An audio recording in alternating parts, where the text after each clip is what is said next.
धर्म को लेकर कहते हैं धर्म की दुकान चला रहे हैं ये लोग, ये धर्म की दुकान चलाते हैं, इनकी धर्म की दुकान को बंद करो।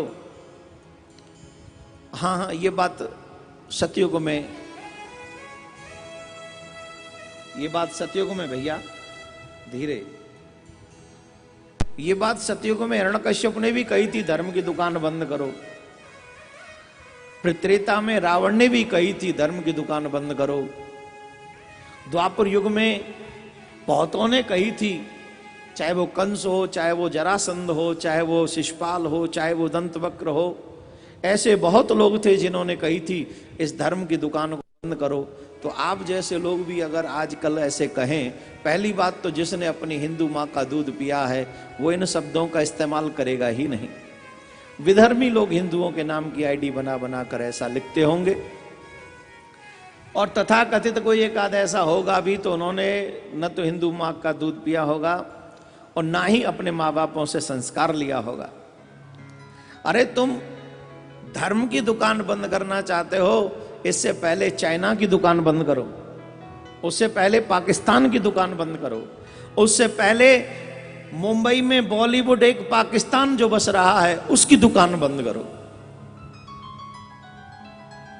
बॉलीवुड में एक नया पाकिस्तान है, वहां अभी मैंने सुना, आप सबने सुना होगा, एक नया लड़का बिहार का, पटना का, उसे मिलजुल कर लोगों ने मार डाला, उसको इतना टेंशन दे दिया। वो भी एक पाकिस्तान है, उस पाकिस्तान की दुकान बंद करो। कभी सोचा है कि हमें ऐसी फिल्म नहीं देखनी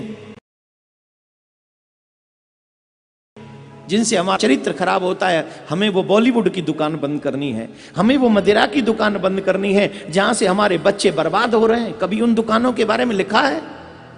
कभी लिखा है उन मांस की दुकानों के विषय में जहां जाकर हमारी बुद्धि भ्रष्ट हो जाती है? उस दुकान को बंद करना है। अगर करना ही है तो उस दुकान को बंद करो, अगर करना है तो मदिरा की दुकान बंद करो, अगर करना ही है तो जुआ खेलने की दुकान को बंद करो, अगर खेलना है जो बंद ही करना है तो बॉलीवुड की वो गंदी दुकान को बंद करो जहां से हमारे धर्म के विषय में ऐसी गलत गलत बातें आप तक पहुंचाई जाती हैं जिनसे आपकी विचारधारा दूषित हो जाती है और आप धर्म को दुकान कहने लग जाते हो। अगर करनी है तो ऐसी दुकान बंद करो। और सबसे पहले आज अगर भारतीयों की सबसे बड़ी जिम्मेदारी है तो चीन की दुकान बंद करो। चाइना से आया हुआ कोई भी माल आप न खरीदें, उसकी दुकान ऐसी बंद करो। हम हमारे सैनिक सेना में शामिल होते हैं और बॉर्डर पर अपनी जान लड़ा देते हैं। 20 सैनिक शहीद हुए हैं, अभी हम सब जानते हैं। और चाइना अभी भी पीछे नहीं हटने को तैयार है। हट जाएगा जब हम सब समझ लेंगे कि हमें चीन की दुकान बंद करनी है। मुझे अभी कोई बता रहा था ये जूम ये जो वीडियो चल रहा है ये भी चाइना का है। तो मैं अभी अपने एबीसी वर्ल्ड की टीम को, अपनी मीडिया, जो हमारी सोशल मीडिया की टीम है, आज के बाद कल इस ऐप पे ये कथा लाइव नहीं होगी, बिल्कुल भी लाइव नहीं होगी। और इसको अपनी टीम में से, अपने जहां भी आपका सोशल स्टेज है, डिलीट करो। हमें शुरुआत अपने आप से करनी है, हम प्रवचन नहीं देंगे, हमें अपने आप से शुरुआत करना है। इसको डिलीट करो। अगर कोई और ऐप हो जो हमारे चीन का ना हो, कम से कम वहां अगर कथा आ सकती है तो आए, और नहीं तो आप सब जितने भी लोग सुन रहे हैं, आप सब ये समझना कि आप यहां बैठे, मैं आपकी हाजिरी लगवाऊंगा यहां भगवान प्रिया कांजू के चरणों में। बिल्कुल चिंता मत कीजिए। आप सब से मेरा एक आग्रह है, जितने भी लोग सुन रहे हैं, आपके मोबाइल में जितने भी चीनी ऐप हैं सब डिलीट मार डालो।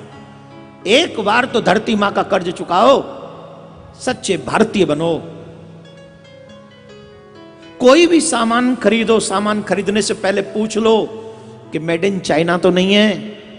अब तक जो आपने लिए, मैं उनको नहीं कह रहा हूं कि फेंक दो, फेंको नहीं, आपका पैसा लगा है। लेकिन इतना जरूर कहूंगा, आगे से आप कोई भी चीज खरीदने जाएं, मोबाइल पे तो सारे ऐप डिलीट कर दीजिए, ये तो बहुत आसान है, इसमें कोई ज्यादा खर्चा आपका नहीं लगने वाला।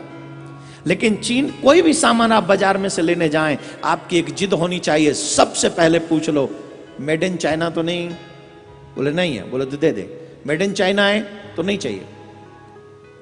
अगर दुकान बंद करने का शौक है तो सबसे पहले चीन की दुकान बंद करो, तो जाने कि तुमने किसी हिंदू शेरनी का दूध पिया है, तो जाने तुम भारत माता के प्रति वफादार हो, तो जाने कि तुम भारत माता का कर्ज चुकाने के लिए तैयार हो। हम हमारे सैनिकों से लड़ रहे चाइना के सैनिकों से, हमें भी सैनिक बनकर अपने भारतीय सैनिकों का साथ देना है और चाइना को मुंह तोड़ जवाब देना है। बता देना है कि ये व्यासपीठ भी एक सैनिक का काम कर सकती है और इसके श्रोता भी घर घर में बैठकर सैनिक बन सकते हैं और ऐसे सैनिक बन सकते हैं कि चाइना की कमर तोड़ सकते हैं। आज से स्टार्ट करना चाहिए हमको। आप सब अपने अपने रिश्तेदारों को बोल दीजिए, ये वीडियो दे दीजिए और कह दीजिए आज हमें भारत माता ने सैनिक बनने का सौभाग्य दिया है। जिस दिन 25-30 करोड़ ऐप उसके डिलीट होंगे, चाइना औंधे मुंह गिरेगा। जिस दिन चाइना का सामान बाजार में नहीं मिलेगा, भारत नहीं, अब भारतीय सरकार की कोई मजबूरी हो सकती है, वो प्रतिबंध नहीं लगा सकती, उसकी अपनी मजबूरी होगी। भाई जो पूरा वर्ल्ड है हम उस वर्ल्ड में रहते हैं, वर्ल्ड की कुछ संधियां होती हैं, उनको वो ब्रेक नहीं कर सकते। लेकिन हम पर तो किसी की बापौती नहीं है ना, हम तो स्वतंत्र हैं। हम चाहे खरीदें चाहे ना खरीदें, तो हमें कौन रोकेगा? हम नहीं खरीदेंगे। आज के बाद दुकान बंद करनी है तो चीन की करो। घर बैठ के फालतू में फेसबुक पे जिकाजिक करना, अपने धर्म पर उंगली उठाना, अपने धर्माचार्यों को इस तरीके से बातें करना, ये अच्छी बात नहीं है। अगर आपको किसी बात का बुरा लगा तो आप अच्छे शब्दों में भी किसी का मना कर सकते हैं, कुछ भी कह सकते हैं, वो आपकी अपनी मर्जी है।